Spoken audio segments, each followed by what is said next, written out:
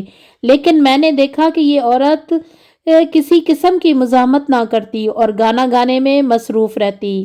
وہ ایک رئیس کی لونڈی تھی اور رئیس اس عورت کی وجہ سے کافی مال کما چکا تھا، مگر محفلوں میں جب بھی کوئی آدمی اس عورت کو گندی نیت سے چھیڑنے کی کوشش کرتا تو رئیس منع نہ کرتا اور اپنے گاہک خراب نہیں کرنا چاہتا تھا۔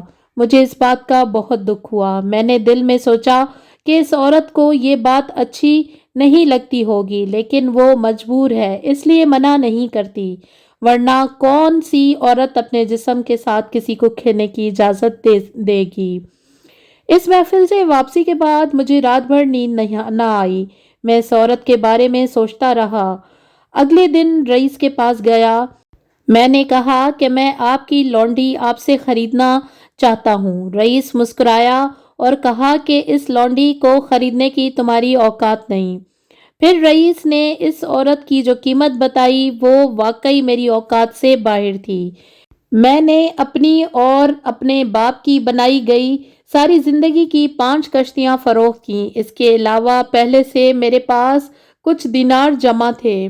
اپنی ساری جائیداد دولت ملا کر اس لڑکی کو خرید سکتا تھا، لیکن اس کے بعد میں کنگال ہو جاتا۔ 5 کشتیاں اور 5,000 دینار ملا کر میں نے اس لڑکی کو رئیس سے خرید لیا، پھر اس کے ساتھ نکاح کر کے اپنے گھر لے آیا۔ سلطان معظم شادی کی پہلی رات میں نے اسے بتایا کہ اب تجھے کوئی چھو نہیں پائے گا، کوئی شخص تمہارے جسم کے ساتھ نہیں کھیلے گا، تم میری عزت ہو۔ شمسا رانی جو کہ اب میری بیوی بن چکی تھی، اس نے کہا آپ نے جو مجھ پر احسان کیا میں اس کا بدلہ نہیں چکا پاؤں گی۔ میں نے لڑکی سے کہا کہ میں نے تجھ پر احسان نہیں کیا، بلکہ میں تمہارا دیوانہ تھا۔ میں نے پہلی نظر میں تجھے پسند کر لیا تھا، اس لیے میں نے لوگوں کے غلیظ نظروں سے تجھے بچایا اور اپنے خود کی اور اپنے باپ کی بنائی گئی تمام جمع پونجی بیچ کر رئیس سے تجھے خریدا ہے اور گھر کی زینت بنایا۔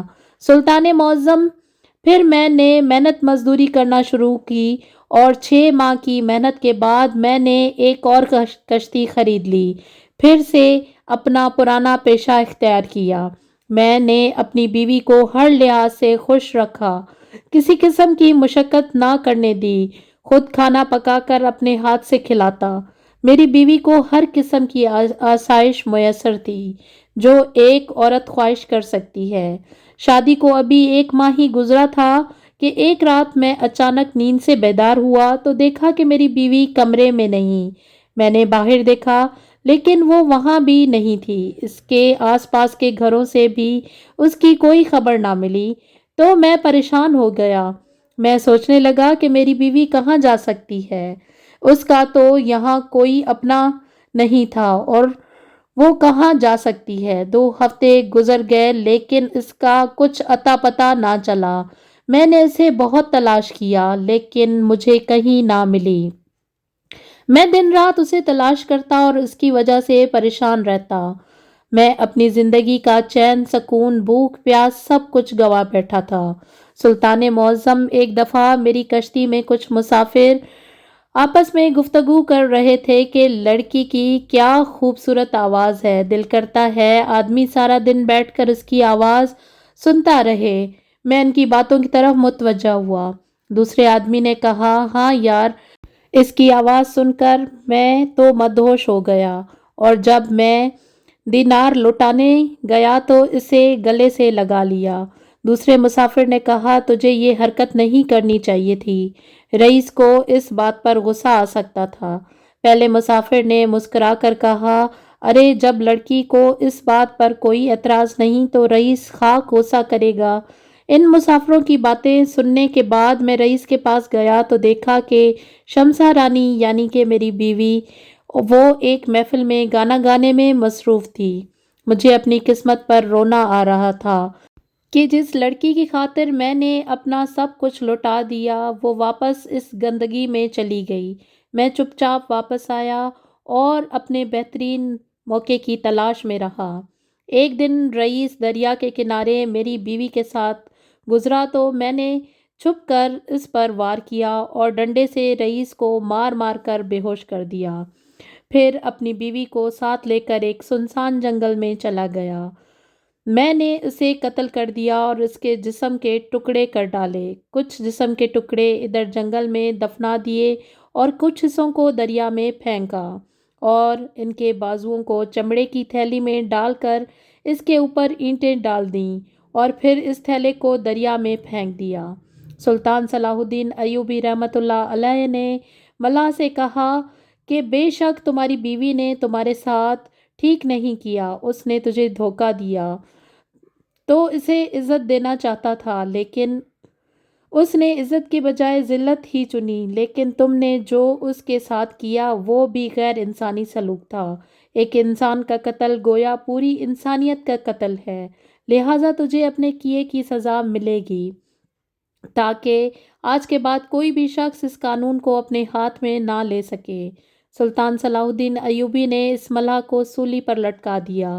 پورے 10 دن تک اس کی لاش شہر کے چوک میں لٹکی رہی تاکہ لوگ اس سے عبرت حاصل کریں، کیونکہ یہ واقعہ پورے مصر شہر میں پھیل چکا تھا اور بچہ بچہ اس واقعے کی حقیقت سے اب واقف ہو چکا تھا۔